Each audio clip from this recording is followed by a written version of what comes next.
Hello friends, UCI digital UP exams के इस platform पर आपका स्वागत है। और आपकी जो धार्मिक आंदोलन की सीरीज चल रही थी उसी क्रम में आज आगे बढ़ाना है। ठीक है, उसके पहले हम आपको बता देते हैं जो आपका पेट का शेड्यूल चल रहा है।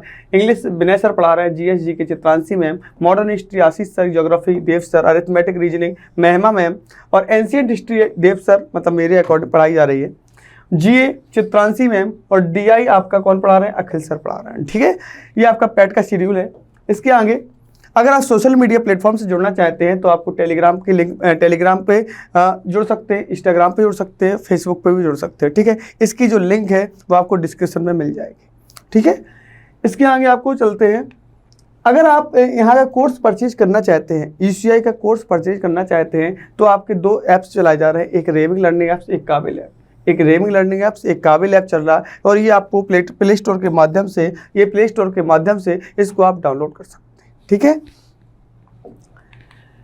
आपकी 199 की सीरीज चला रही है, ल्यूसेंट की सीरीज चलाई जा रही है हिंदी में ल्यूसेंट की सीरीज चलाई जा रही है और इसका ये 6 मंथ का सब्सक्रिप्शन है। 6 मंथ का सब्सक्रिप्शन है। इसमें कॉन्सेप्ट्स भी क्लियर कराए जाएंगे, आपके एक्सरसाइजेज होंगे, डाउट क्लियरिंग होगा। ठीक है, इसमें आपका वर्बल रीजनिंग और फिजिक्स एंड आपका arithmetic, full solution and general knowledge, इन सब का सॉल्यूशन भी कराया जाएगा। ये आपका पूरा ल्यूसेंट होगा ओनली 199 में। किसमें? 199 में। ठीक है, नेक्स्ट, अगर आप एनडीए का कोर्स परचेज करना चाहते हैं, एनडीए का अगर आप कोर्स परचेज करना चाहते हैं तो ये 6 मंथ का पैकेज 3000 में, 6 मंथ का पैकेज 3000 में है और इसमें 6 मंथ ऑनलाइन सब्सक्रिप्शन होगा और कॉन्सेप्ट्स क्लियर करवाए जाएंगे, एक्सरसाइजेज होंगी और डाउट क्लियरिंग होगा एंड 600 आवर्स प्लस की क्लासेस मिले। ठीक है, अगर आप इसको 1 ईयर्स में कन्वर्ट करना चाहते हैं तो इसको 5000 फी होगी। 1 ईयर्स के लिए 5000 फीस होगी और इसमें भी सेम कंडीशंस अप्लाई रहेंगे, लेकिन इसको बैलेट 1 ईयर्स के लिए होगा। जो बैलेट होगा ये आपका 1 ईयर्स के लिए होगा। ठीक है, धार्मिक आंदोलन का जो पार्ट है वो 3rd चलाया जाएगा। अब आपको इसके क्वेश्चंस जो होंगे उसको देखते हैं। बौद्ध शिक्षा का केंद्र क्या था? इसका फर्स्ट क्वेश्चन है, बौद्ध शिक्षा का केंद्र था विक्रमशिला। बौद्ध शिक्षा का जो केंद्र था वो था आपका क्या? विक्रमशिला। ठीक है, नेक्स्ट क्वेश्चन, भारत में सबसे बड़ा बौद्ध स्तूप कहाँ स्थित है? भारत में सबसे बड़ा बौद्ध स्तूप कहाँ स्थित है? भारत में सबसे बड़ा बौद्ध स्तूप कहाँ पर है? सांची में। अभी इसके पहले भी बताया था भारत का सबसे बड़ा बौद्ध स्तूप कहाँ पर है, ये है सांची में। ठीक है, नेक्स्ट, निम्न में से किस ग्रंथ में सर्वप्रथम देवकी के पुत्र कृष्ण का वर्णन किया गया है? देवकी के पुत्र कृष्ण का वर्णन किस में किया गया है बताइए? इसमें किया है छांदोग्य उपनिषद में किया गया है। सबसे पहले किस ग्रंथ में देवकी के पुत्र कृष्ण का उल्लेख किया गया है? किसमें? छांदोग्य उपनिषद में किया गया है। किस उपनिषद में? छांदोग्य उपनिषद में। Very good. Next question, Jain समुदाय में प्रथम विभाजन के श्वेतांबर संप्रदाय के मंसाप थे। जो प्रथम श्वेतांबर थे, श्वेतांबर संप्रदाय के कौन थे? वंशज है ये। श्वेतांबर संप्रदाय के कौन थे? तो ये थे आपके कौन थे? स्थूलभद्र। देखो, जो जैन धर्म था वो 2 भागों में बट गया था, एक श्वेतांबर, एक था दिगंबर। दिगंबर, इसके तो थे स्थूलभद्र और इसके थे भद्रबाहु थे। स्थूलभद्र और भद्रबाहु थे। ठीक है, नेक्स्ट क्वेश्चन, भारत में सबसे प्राचीन बिहार है कौन सा है? नालंदा। सबसे प्राचीन विश्वविद्यालय जिसे बोला जाता है। ठीक है, नेक्स्ट क्वेश्चन, प्रथम जैन महासभा का आयोजन कहाँ हुआ था? बताइए किसके शासनकाल में हुआ था? पहला स्थूलभद्र, दूसरे क्षमाश्रवण के शासनकाल में हुआ था। पहला हुआ था कहाँ पर? पाटलिपुत्र में। दूसरा हुआ था वल्लभी, गुजरात में। पहला कहाँ पर हुआ था? पाटलिपुत्र में। सेकेंड हुआ था वल्लभी, गुजरात में। ठीक है, नेक्स्ट क्वेश्चन, द्वितीय जैन महासभा का आयोजन कहाँ हुआ था? ये हुआ था आपका वल्लभी, गुजरात में। जस्ट अभी बताया आपको। जैन साहित्य का संकलन किस भाषा व लिपि में है? किस भाषा व लिपि में है? किस भाषा में है जैन साहित्य का संकलन? बताइए, ये है प्राकृत व अर्धमागधी। किसमें? प्राकृत व अर्धमागधी भाषा में। कौन सा? जैन साहित्य का संकलन। किसमें? प्राकृत व अर्धमागधी। निम्नलिखित में से कौन सा एक अन्य तीनों से समकालिक नहीं था? कौन सा समकालिक नहीं था? बताइए। बिंबिसार, गौतम बुद्ध, मिलिंद या प्रसेनजित? बताइए कौन किससे रिलेटेड नहीं था? तो इसमें बेटा मिलिंद नहीं थे। बिंबिसार, गौतम बुद्ध और प्रसेनजित ये तीनों एक दूसरे से रिलेट करते थे। ठीक है। नेक्स्ट, निम्न कथनों पर विचार कीजिए। वर्धमान महावीर की माता लक्ष्मी की नरेश चेटक की पुत्री थी। वर्धमान महावीर की माता लिच्छवी की नरेश चेटक की पुत्री थी। गौतम बुद्ध की माता कोलीय राजवंश की राजकुमारी थी। यह 23वें तीर्थंकर पार्श्वनाथ बनारस के। इन कथनों में से कौन सा सही है? इन कथनों में से दूसरा तथा तीसरा सही है। इन कथनों में कौन सा सही है? इन कथनों में दूसरा तथा तीसरा सही है। दूसरा तथा तीसरा सही है। ठीक है। नेक्स्ट क्वेश्चन, प्राचीन भारत के दौरान मठों में पवन नामक समारोह आयोजित किया जाता था। जो क्या था? बताइए। इसका आंसर हो जाएगा वर्षा ऋतु के दौरान मठों में प्रवास के समय भिक्षुओं द्वारा किए गए अपराधों। इस जो पवन था ये नामक समारोह आयोजित किया जाता था। कहाँ पर? वर्षा ऋतु के दौरान मठों में प्रवास के समय भिक्षुओं द्वारा किए गए अपराधों को इसलिए एक आयोजित किया जाता था। क्या? पवन किया जाता था आयोजित। नेक्स्ट क्वेश्चन, कश्मीर में कनिष्क के शासनकाल में जो बौद्ध संगति आयोजित हुई से किसके शासनकाल में?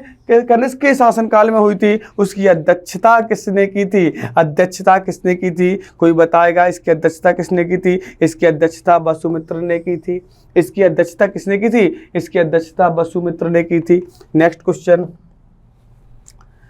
जैन धर्म के अहिंसा पर बल ने कृषकों को जैन धर्म अपनाने से रोका। कारण? कृषि में कीटों एवं कीड़ों की हत्या होना शामिल है। बताइए कौन सा कथन सही है या नहीं है? ए और आर दोनों सही हैं। आर ए की सही व्याख्या करता है।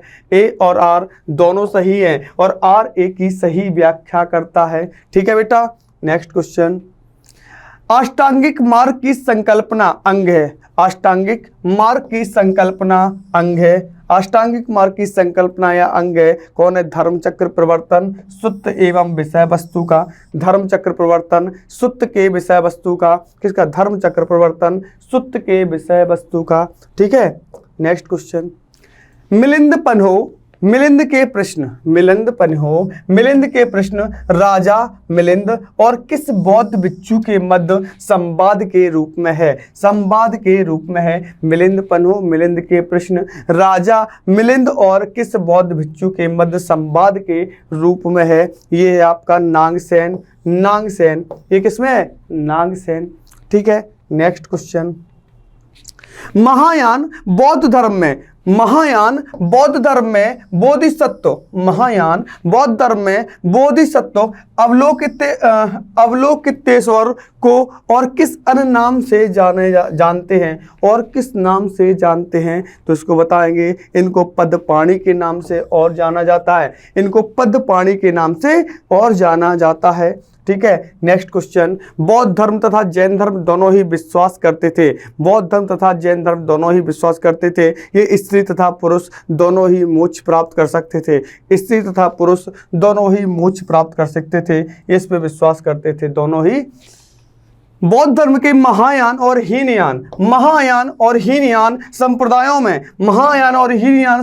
में सर्वाधिक मौलिक अंतर कौन सा है? महायान और हीनयान संप्रदायों में सर्वाधिक मौलिक अंतर कौन सा है? बताइए। देवी देवताओं की पूजा ये सर्वाधिक मौलिक अंतर है महायान और हीनयान में। ठीक है। नेक्स्ट क्वेश्चन, जैन धर्म श्वेतांबर एवं दिगंबर संप्रदाय में कब विभाजित हुआ था? ये हुआ था किसके समय में? ये हुआ था चंद्रगुप्त मौर्य के समय में। किसके समय में? चंद्रगुप्त मौर्य के समय में विभाजित हुआ था श्वेतांबर एवं दिगंबर में। श्वेतांबर में कौन था? ये था श्वेतांबर में आपके कौन थे? स्थूलभद्र। और दिगंबर में कौन थे? भद्रबाहु। क्या था? जब उस समय क्या हुआ? मगध में अचानक अकाल पड़ जाता है। उस समय पूरा सूखा पड़ जाता है। 12 वर्ष का अकाल पड़ा था। उस समय भद्रबाहु क्या करता है, भद्रबाहु कुछ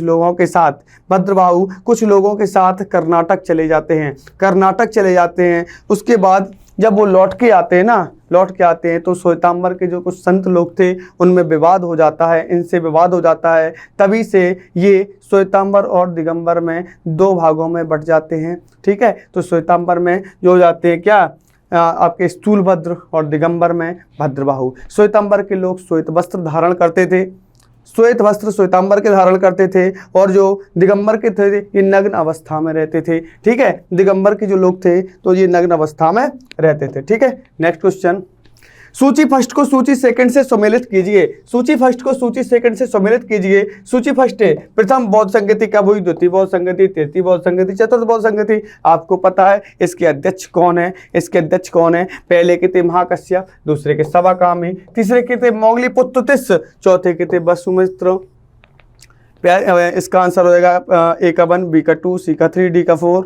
ये आपका आंसर हो जाएगा। ठीक है, नेक्स्ट क्वेश्चन। निम्न में से कौन से धर्म पुनर्जन्म में विश्वास करते हैं? बताइए आप, इनमें से कौन से जो धर्म हैं ये पुनर्जन्म में विश्वास करते हैं? 1, 2 और 3। इसमें हिंदू धर्म, बौद्ध धर्म और जैन धर्म। हिंदू धर्म, बौद्ध धर्म और जैन धर्म, ये तीनों धर्म ही किस में विश्वास करते हैं? ये करते हैं पुनर्जन्म में विश्वास। धर्म पुनर्जन्म में विश्वास जो करते हैं वो है आपके हिंदू, बौद्ध और जैन। ठीक है, आंसर हो जाएगा आपका फर्स्ट। नेक्स्ट, बौद्ध संगतियों के 4 आयोजकों का सही क्रम क्या है? पहले थे अजातशत्रु, कालाशोक, अशोक कनिष्क। अजातशत्रु, कालाशोक, अशोक कनिष्क कहाँ पर हुआ था? राजगृह वैशाली पाटलिपुत्र और कुंडलवन कश्मीर। आंसर डी हो जाएगा आपका। ठीक है, नेक्स्ट क्वेश्चन। निम्न में से कौन एक त्रिपिटक का अंग नहीं है? देखो हमने बताया था सुत्त पिटक होता है, विनय पिटक होता है, अभिधम्म पिटक होता है, लेकिन जातक नहीं होता है। ठीक है, जातक नहीं होता है। Next question. ऋग्वेद में किन 2 जैन तीर्थंकरों का उल्लेख मिलता है? ऋग्वेद में किन 2 जैन तीर्थंकरों का उल्लेख मिलता है? बताइए। ऋग्वेद में मिलता है ऋषभदेव और अरिष्टनेमि का। ये हम पहले भी क्वेश्चन करा चुके हैं। Next question. सुमेलित कीजिए महावीर के नाम। केवलिन, जिन, महावीर। ये भी क्वेश्चन पहले हो चुका है। केवलिन, जिन, महावीर निग्रंथ किसे कहा गया है? कि आपको किसको कहा गया है ये आप देख सकते हैं। इसका आंसर हम पहले ही बता सकते हैं। ए का 1 है, बी का 2 है, सी का 3 है और डी का 4 आंसर है। ये आपका आंसर फर्स्ट हो जाएगा। ये क्वेश्चन आपके पहले हो चुके हैं। महावीर में जैन संघ की स्थापना कहाँ की थी? महावीर ने जैन संघ की स्थापना कहाँ की थी? महावीर ने जैन संघ की स्थापना पावा में की थी। कहाँ की थी? पावा में की थी। ठीक है, नेक्स्ट क्वेश्चन। महावीर की मृत्यु के बाद जैन संघ का अगला अध्यक्ष कौन हुआ? महावीर की मृत्यु के बाद जैन संघ का, अगर जब महावीर की मृत्यु हो गई थी उसके बाद जैन संघ का अगला अध्यक्ष था, कौन था? ये सुधर्मन था।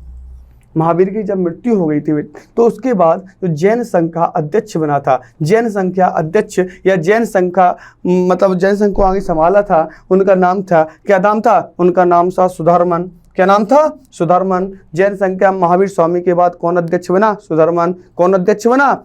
सुधर्मन बना था। किसका? जैन धर्म का। महावीर की मृत्यु के बाद। याद रखना, मैंने कम से कम 4 से 5 बार रिपीट किया, आपको आंसर आ जाना चाहिए। नेक्स्ट है, अणुव्रत शब्द किस धर्म से जुड़ा है? अणुव्रत शब्द किस धर्म से जुड़ा है? ये आप बताएंगे कि अणुव्रत शब्द किस धर्म से जुड़ा है, तो आप बता सकते अणुव्रत शब्द ये जैन धर्म से जुड़ा है। किससे जुड़ा है? ये जैन धर्म से जुड़ा है। अणुव्रत शब्द जो है किससे जुड़ा है? जैन धर्म से जुड़ा है। Next question. जैन ग्रंथ कल्पसूत्र के रचयिता हैं। कल्पसूत्र के रचयिता हैं भद्रबाहु। कल्पसूत्र के रचयिता कौन है? भद्रबाहु। कल्पसूत्र के रचयिता कौन है बेटा? भद्रबाहु है। Very good. नेक्स्ट है परिशिष्ट पर्व। परिशिष्ट पर्व जो कि जैन धर्म से संबंधित रचना है के रचयिता हैं परिशिष्ट पर्व। परिशिष्ट पर्व के रचयिता है हेमचंद्र। परिशिष्ट पर्व के रचयिता है हेमचंद्र। परिशिष्ट पर्व के रचयिता कौन है? हेमचंद्र हैं। ठीक है बेटा। Next question. बस आपकी सीरीज यहाँ पे कंप्लीट होती है। और इसके बाद एक लेक्चर और आएगा आपका धार्मिक आंदोलन का, और उसके बाद सारे क्वेश्चंस आपके कंप्लीट हो जाएंगे। ठीक है, इसी के साथ समाप्त करते हैं आज के लेक्चर को, और अगर अच्छा लगे तो लाइक ज़रूर करें। धन्यवाद।